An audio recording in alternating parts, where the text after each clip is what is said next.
हमारे YouTube channel में आपका स्वागत है। दोस्तों, आज के वीडियो में हम आपको बताएंगे भगवान विष्णु को कैसे मिला सुदर्शन चक्र और भगवान राम ने हनुमान जी को क्यों दिया था मृत्यु दंड। तो चलिए दोस्तों जानते हैं।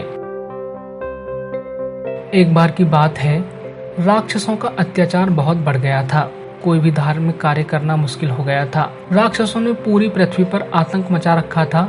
राक्षस स्वर्ग में भी अपना अधिकार जमाना चाहते थे। देवराज इंद्र उस समय स्वर्ग के राजा थे। वो स्वर्ग के सभी देवता गणों को लेकर भगवान विष्णु के पास गए और उन्होंने भगवान विष्णु से प्रार्थना की। देवता बोले, हे प्रभु, आप हमें राक्षसों के प्रकोप से मुक्ति दीजिए। भगवान विष्णु को पता था कि भगवान शिव ही इस समस्या का समाधान कर सकते हैं।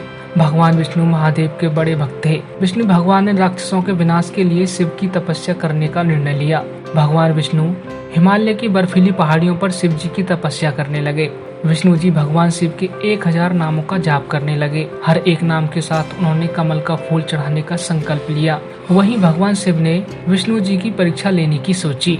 भगवान विष्णु की परीक्षा लेने के लिए भगवान शिव ने 1000 कमल के फूलों में से एक फूल गायब कर दिया। भगवान विष्णु जी तपस्या में लीन थे, इसलिए उन्हें इस बात की खबर नहीं हुई। भगवान विष्णु भगवान शिव का एक नाम पुकारते और कमल का एक फूल चढ़ाते जाते। जब अंतिम नाम की बारी आई तो भगवान विष्णु ने देखा कि कमल तो बचा ही नहीं। अगर कमल नहीं चढ़ाते तो तपस्या और संकल्प भंग हो जाता।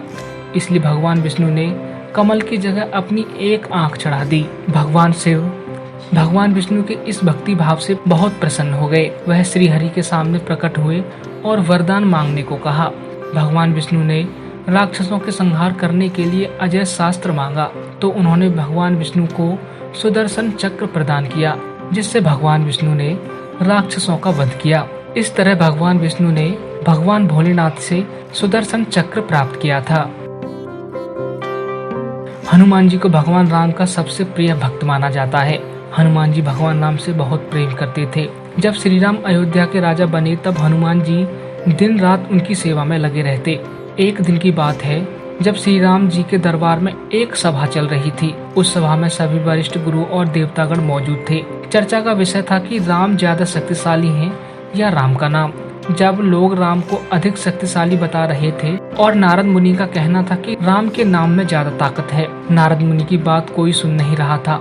हनुमान जी इस चर्चा के दौरान चुपचाप बैठे हुए थे। जब सभा खत्म हुई तब नारद मुनि ने हनुमान जी से कहा कि ऋषि विश्वामित्र को छोड़कर वो सब ऋषि मुनियों को नमस्कार करें। हनुमान जी ने पूछा, ऋषि विश्वामित्र को नमस्कार क्यों न करूं? नारद मुनि ने जवाब दिया, वो पहले राजा हुआ करते थे, इसलिए उन्हें ऋषियों में मत गिनो। नारद जी के कहने पर हनुमान जी ने ऐसा ही किया। हनुमान जी सबको नमस्कार कर चुके थे और उन्होंने विश्वामित्र को नमस्कार नहीं किया। इस बात पर ऋषि विश्वामित्र क्रोधित हो गए और उन्होंने राम से कहा कि इस गलती के लिए हनुमान को मौत की सजा दें।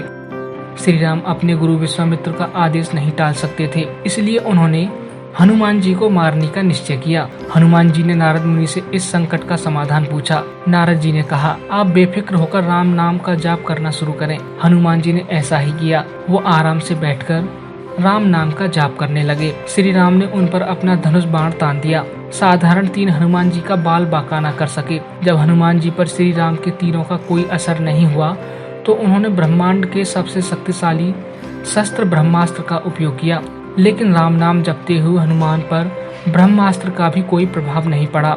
बात को बढ़ता देख नारद मुनि ने ऋषि विश्वामित्र से हनुमान जी को क्षमा करने को कहा। तब जाकर विश्वामित्र ने हनुमान जी को क्षमा किया। तो दोस्तों, आज के वीडियो में बस इतना ही। ऐसी ही और महत्वपूर्ण जानकारियों के लिए लाइक, सब्सक्राइब और शेयर करना न भूलें हमारा ये चैनल।